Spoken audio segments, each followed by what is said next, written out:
नमस्कार। दिन भर की बड़ी खबरों के विश्लेषण के कार्यक्रम सुनिए सच में आपका स्वागत है। मैं हूं मुकेश कुमार। तो दोस्तों शुरू करते हैं सुनिए सच आज की खास खबरों पर नजर डालते हुए। किसान सरकार से 29 दिसंबर को करेंगे वार्ता, मांगों पर कायम। जियो के टावर की बिजली काट रहे किसान, अमरिंदर नाराज। शिवसेना ने कहा राहुल में कमियां, पवार करें यूपीए का नेतृत्व। शिवराज सरकार ने भी दी लव जिहाद कानून को हरी झंडी। अब लोगों को हलाल और झटका के आधार पर बांटेगी बीजेपी। खास खबरों के बाद अब वक्त है आज की बड़ी खबरों के विस्तार से विश्लेषण का, लेकिन उसके पहले दो छोटी छोटी गुजारिशें। हमारी पहली गुजारिश ये है कि गोदी मीडिया के जाल से बचने के लिए स्वतंत्र पत्रकारिता का साथ दीजिए, उसकी ताकत बनिए। सत्य हिंदी की सदस्यता योजना इसी दिशा में एक बड़ा कदम है। इसमें आर्थिक योगदान देकर आप स्वतंत्र पत्रकारिता को मजबूती प्रदान कर सकते हैं। इसके लिए इस वीडियो के साथ दिए गए डिस्क्रिप्शन में जाइए, उसमें एक लिंक है, उसको क्लिक कीजिए और अपने लिए मनचाही सदस्यता चुन लीजिए। हमारी दूसरी गुजारिश ये है कि satyhindi.com के ऐप को आप गूगल प्ले स्टोर से डाउनलोड कर लीजिए या फिर इस वीडियो के साथ दिए गए डिस्क्रिप्शन में उसके लिए लिंक है, उसको क्लिक करके भी आप डाउनलोड कर सकते हैं। ये दो कदम हमारा निवेदन है कि आप ज़रूर उठाइए ताकि satyhindi.com और बेहतर ढंग से आपको खबरें और विचार दे सके। तो आइए अब सिलसिला शुरू करते हैं आज की प्रमुख खबरों के विश्लेषण का। सबसे पहले लेते हैं आज की सबसे अहम खबर। किसानों ने सरकार के बातचीत के प्रस्ताव को स्वीकार कर लिया है। किसानों ने सरकार को 29 दिसंबर को सुबह 11 बजे बैठक का प्रस्ताव दिया है। किसानों की मांग है कि सरकार के साथ होने वाली बैठक में तीनों कृषि कानूनों को रद्द करने और न्यूनतम समर्थन मूल्य यानी एमएसपी को कानूनी दर्जा देने पर बात की जाए। इसके साथ ही वायु गुणवत्ता और विद्युत संशोधन बिल को लेकर भी चर्चा हो। 40 किसान संगठनों के संयुक्त फ्रंट ने केंद्र सरकार को चिट्ठी लिखकर इस बात से अवगत कराया है और 29 दिसंबर की तारीख को बात करने के लिए कहा है। किसानों ने फिर से अपनी बात दोहराई और कहा है कि तीनों कानूनों को रद्द करना और एमएसपी को कानूनी दर्जा देना ही बातचीत का प्रमुख मुद्दा होना चाहिए। बता दें, इससे पहले शुक्रवार को प्रधानमंत्री मोदी ने किसान आंदोलन को लेकर कहा था कि विपक्ष इसके जरिए अपने एजेंडे को चला रहा है। तो वहीं विपक्ष का कहना है कि केंद्र सरकार किसानों को थकाना चाहती है और बात तो करना चाहती है लेकिन बात मानना नहीं चाहती। इसके समानांतर वो ऐसे ही किसानों को लामबंद कर रही है जो इन कानूनों के समर्थन में अपनी आवाजें उठाएं। बीजेपी ने इन कानूनों को किसान हितैषी बताने के लिए पूरी ताकत झोंक दी है।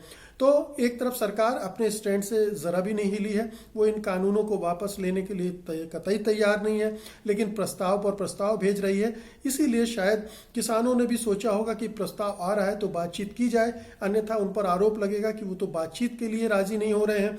और दूसरी तरफ प्रधानमंत्री और दूसरे नेता उन पर यह कहते हुए हमला कर रहे हैं कि उन्हें बातचीत करने से रोका जा रहा है, उन्हें गुमराह किया जा रहा है। तो इस दुष्प्रचार को रोकने के लिए भी उन्हें लगा कि बातचीत की जानी चाहिए और उन्होंने बातचीत के पक्ष में ये फैसला किया है। लेकिन ये स्पष्ट है कि एक जबरदस्त गतिरोध है, डेडलॉक है और उसको तोड़ना बहुत ही मुश्किल होगा, क्योंकि किसानों ने अपनी मांगें स्पष्ट रूप से फिर से दोहरा दी हैं कि उन्हें 3 कानूनों के वापसी से कम कुछ मंजूर नहीं होगा, बल्कि 2 और कानून जो प्रस्तावित हैं वायु गुणवत्ता को लेकर और बिजली को लेकर, उनके मामले में भी उनका स्टैंड बहुत ही कड़ा है। तो ऐसा लगता नहीं कि 29 तारीख को जो बातचीत होगी उससे कोई समाधान निकलेगा, क्योंकि सरकार अपनी जगह से हिलने को तैयार नहीं है। छोटे मोटे संशोधन तक के लिए राजी है। बाकी जो इस कानूनों से जो चिंताएं पैदा हुई हैं उनको संबोधित करने के लिए वो तैयार नहीं है, बल्कि पूरी तरह ताकत झोंक दी है प्रधानमंत्री ने और तमाम नेताओं ने और बीजेपी ने कि किसी तरह से लोगों को ये बताया जाए कि ये कानून तो बहुत उनके फायदे में है। किसान समझते नहीं है, किसान गुमराह है, किसान खालिस्तानी है, किसान टुकड़े टुकड़े गैंग हैं वगैरह वगैरह, तमाम तरह के दुष्प्रचार उनके बारे में किए जा रहे हैं। लेकिन किसान बहुत ही समझदारी के साथ आगे बढ़ रहे हैं और बहुत ही संयम के साथ वो अपनी रणनीति तैयार कर रहे हैं और लंबे समय की लड़ाई के लिए तैयार हैं। तो इस बातचीत से डेडलॉक टूटेगा इसकी संभावना बहुत कम है, बहुत कम उम्मीदें हैं।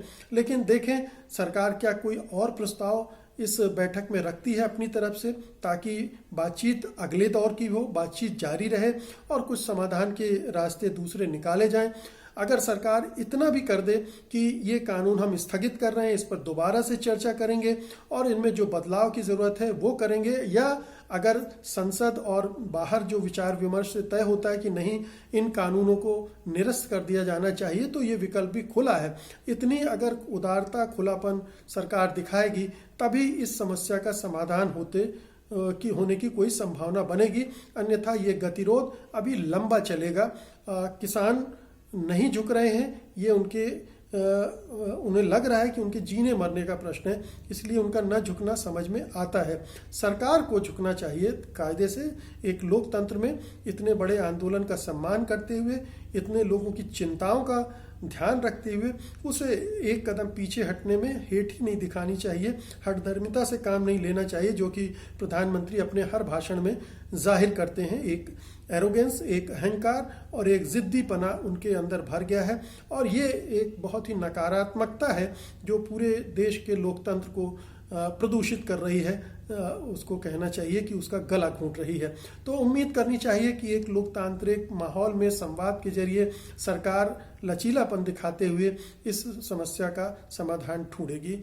इंतजार है 29 दिसंबर का। अगली खबर का रुख करते हैं। कृषि कानूनों के खिलाफ चल रहे किसानों के आंदोलन की सबसे ज्यादा मार रिलायंस पर पड़ रही है। रिलायंस के उत्पादों के बहिष्कार के ऐलान के बाद अब किसान जियो के टावरों की बिजलियां काट रहे हैं।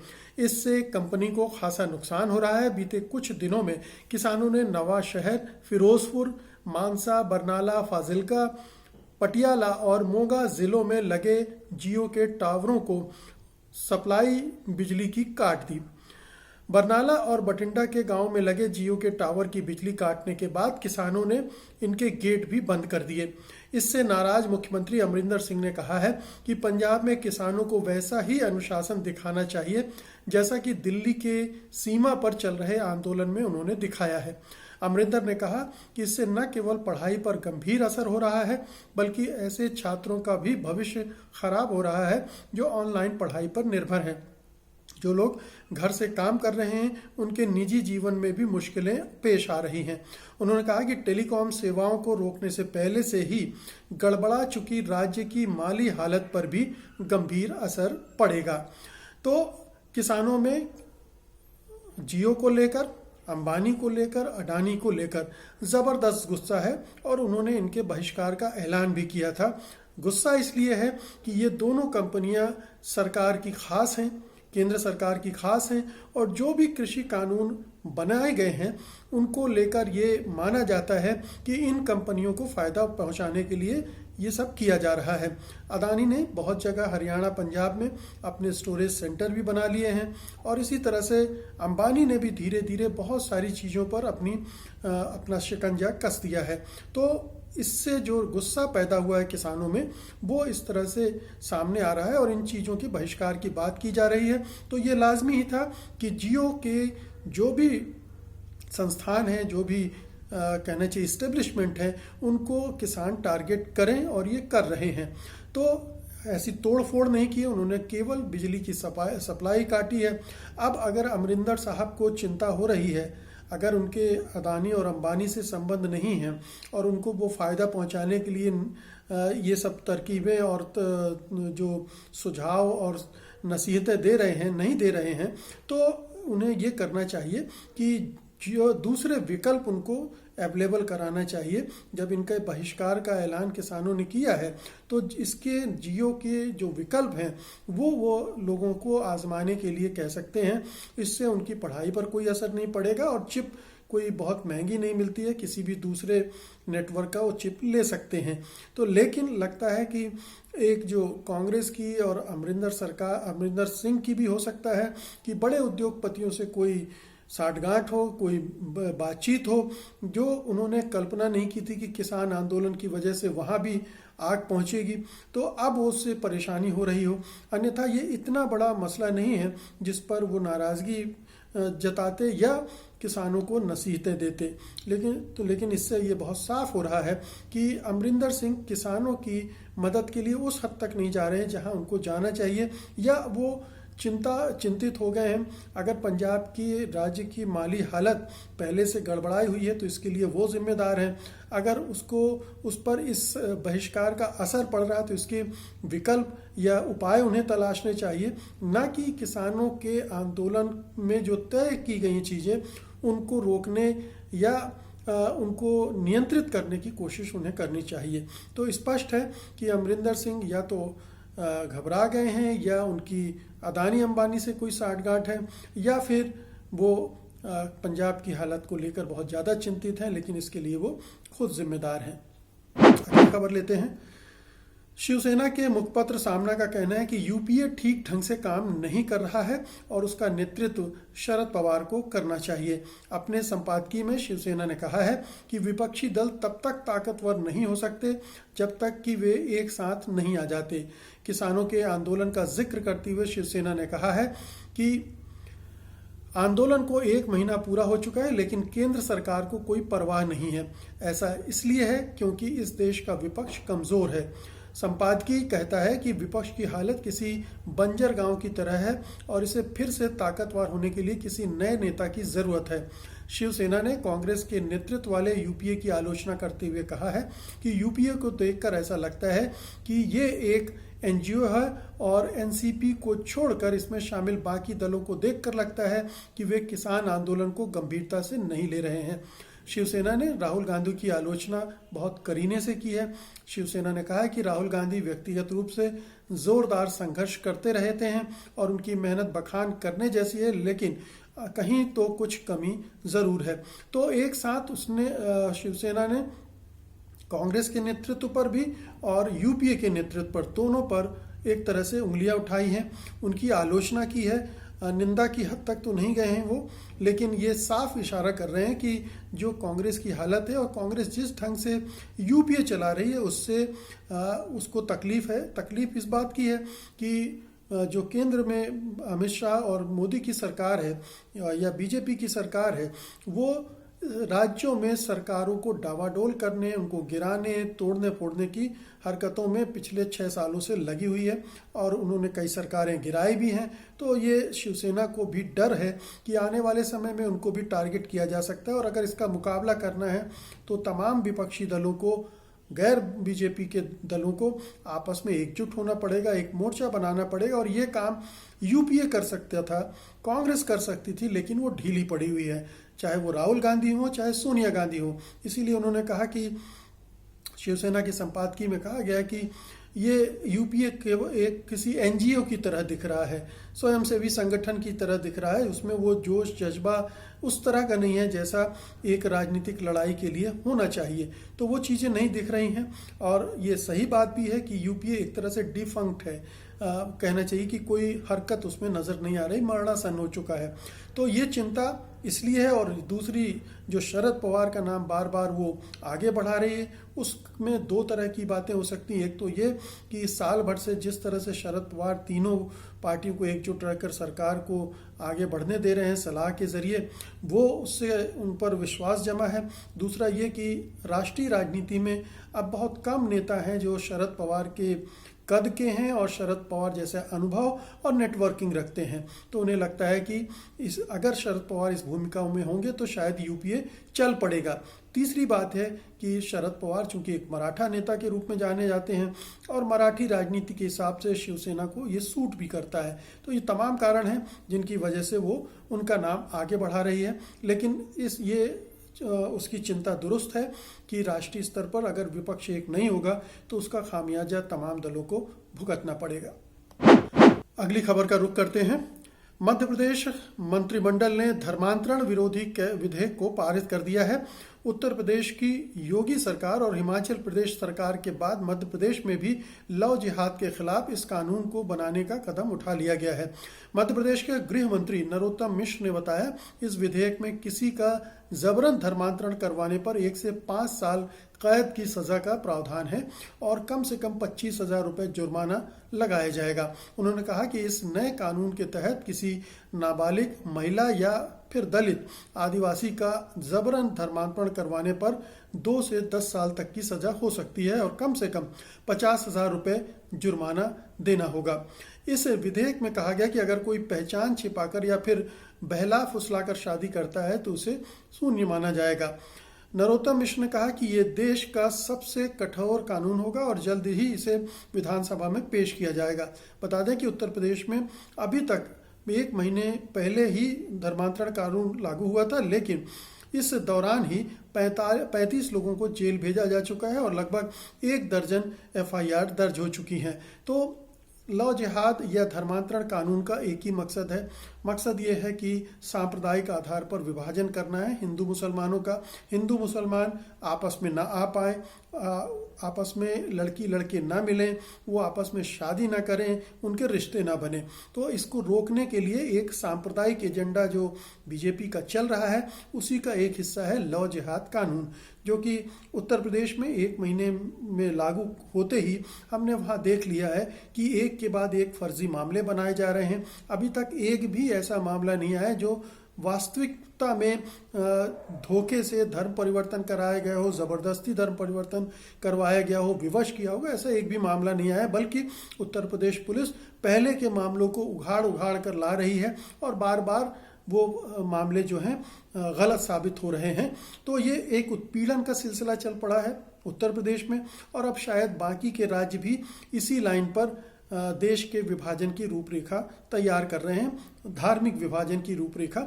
और इस कानून का मकसद भी यही है, क्योंकि जो इस कानून के जरिए करने की बात की जा रही है उसके लिए बहुत सारे कानून पहले से हैं।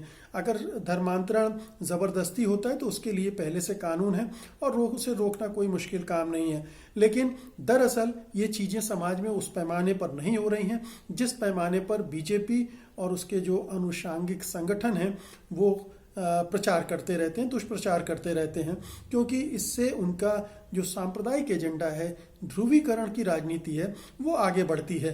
तो इस लव जिहाद कानून को सिर्फ और सिर्फ इसी परिप्रेक्ष्य में देखा जाना चाहिए। इसका कोई और कोई इसका दर्शन नहीं है, इसका और कोई उद्देश्य नहीं है। इसलिए इसे ये मानकर चला जाना चाहिए कि देश में जो राजनीति चल रही है बांटो और राज करो की हिंदू मुसलमान को, वो उसी का हिस्सा है। आज की अंतिम खबर लेते हैं जो कि इसी तरह के एक बंटवारे से ही जुड़ी हुई है। दक्षिणी दिल्ली नगर निगम का एक बहुत ही विवादास्पद और सांप्रदायिक रूप से विभाजनकारी प्रस्ताव विचार करने के लिए सामने आ रहा है। बीजेपी शासित इस निगम की एक स्थायी समिति ने उस प्रस्ताव को मंजूरी दे दी है जिसमें इलाके में रेस्तरां और मीट शॉप चलाने वालों से कहा गया है कि वे अपने प्रतिष्ठान के बाहर इस बात का नोटिस लगाएं कि उनके यहाँ उपलब्ध मीट हलाल का है या झटके का। अब इस प्रस्ताव को नगर निगम के बोर्ड से मंजूरी मिलने का इंतजार है। प्रस्ताव में कहा गया कि हिंदू और सिख धर्म में हलाल का मीट खाने की मनाही है और यह इन धर्मों के खिलाफ है। इसलिए समिति ने यह तय किया है कि रेस्तरां और मीट शॉप चलाने वालों को ये निर्देश दिया जाए कि वे इसे लिखें कि उनके यहाँ हलाल या झटके में से किसका मीट उपलब्ध है। प्रस्ताव में आगे कहा गया कि दक्षिणी दिल्ली नगर निगम के 90% रेस्तरां में मीट परोसा जाता है, लेकिन ये नहीं बताया जाता कि ये हलाल का है या फिर झटके का, और इसी तरह मीट शॉप वाले भी इस बात को नहीं बताते हैं। इससे पहले 2018 में पूर्वी दिल्ली नगर निगम ने भी ऐसा ही प्रस्ताव पारित किया था। तो ये बहुत स्पष्ट है कि अब मांस का भी एक धर्म तय कर दिया जाएगा, खाने पीने का धर्म तय कर दिया जाएगा, और जो बंटवारा दूसरे आधारों पर हो रहा है वो यहाँ पर भी लागू किया जाएगा। कुछ ना कुछ धार्मिक बहाने ढूंढ लिए जाते हैं, कुछ ना कुछ ऐसी चीज़ें ढूंढ ली जाती हैं जिससे मुसलमानों को अलग थलग किया जा सके। ये दरअसल गुजरात मॉडल है। गुजरात में 2002 के दंगों के बाद से बड़े पैमाने पर इसी तरह की खोजें की गई और इसी तरह के नियम कानून थोपे गए और वहाँ की जो मुस्लिम आबादी है उसको अलग थलग किया गया ताकि वो हिंदुओं से उनका मेलजोल कम हो जाए, वो अलग थलग पड़ जाए, उनके रोजगार और ये तमाम चीज़ें जो हमने कोरोना आंदोलन के दौरान भी देखी थी कि मुसलमानों से ये मत खरीदो, वो कोरोना फैलाते हैं, इसी तरह से ये चीज़ें ढूंढ ढूंढ कर लाई जा रही हैं। और इनका एकमात्र मकसद ये है कि किसी तरह से हिंदू और मुसलमानों के विभाजन को, हिंदू और जो दूसरे धर्मों के लोग हैं उनके और ये मुसलमानों के बीच में एक खाई पैदा की जाए, उनको अलग थलग किया जाए और अपनी राजनीति को और मजबूत किया जाए। ये कुल मिलाकर ध्रुवीकरण की राजनीति है, जहां धर्म का सहारा ले जा रहा है, जहां सांप्रदायिकता का सहारा लिया जा रहा है और लोगों के मन में एक नफरत और हिंसा की भावना, एक दूरी की भावना, अलगाव की भावना पैदा की जा रही है, ताकि जो हिंदुत्ववादी एजेंडा है उसको आगे बढ़ाया जाए। तो ये अब जो मीट का बंटवारा हलाल और झटका के आधार पर करने का कहा गया है, उसको आप इसी संदर्भ में देखें। जैसा कि लव जिहाद को हमने कहा कि उसका एक विशिष्ट संदर्भ है, और अभी तक जो बीजेपी और संघ परिवार जितनी भी चीज़ें उठा रहे हैं इस तरह के सामाजिक रहन सहन के मामले में, खान पान के मामले में, वो सारे के सारे हिंदू मुस्लिम विभाजन की तरफ ले जाते हैं और ये हमारी जो मिली जुली संस्कृति है उस पर ज़बरदस्त प्रहार करने की कोशिश करते हैं। तो यही हो रहा है। अब चूंकि पूरे देश की राजनीति को इस रंग में ढाल दिया गया है, इसलिए बहुत बड़ी आबादी है जो इस तरह से नहीं सोच पाती है सही ढंग से, और ये धार्मिक आधार पर निर्णय लेने लगती है, जिसके हमें दुष्परिणाम आने वाले सालों में दिखेंगे जब ये बंटवारा एक खूनी शक्ल भी अख्तियार कर चुका होगा। तो दोस्तों, ये थी आज की वीडियो रिपोर्ट सुनिए सच, खास खबरों का विश्लेषण। उम्मीद है कि आप इसे लाइक करेंगे, शेयर करेंगे, और जो 2 छोटी गुजारिशें मैंने की हैं उन पर भी उम्मीद करता हूं कि आप काम करेंगे। कि एक तो ये कि सदस्यता satyhindi.com की आप ग्रहण करेंगे, और दूसरी जो सत्य हिंदी का ऐप है उसे तुरंत डाउनलोड करेंगे। आप मुझे अनुमति दीजिए। नमस्कार। सत्य हिंदी का ऐप डाउनलोड करें गूगल प्ले स्टोर पर।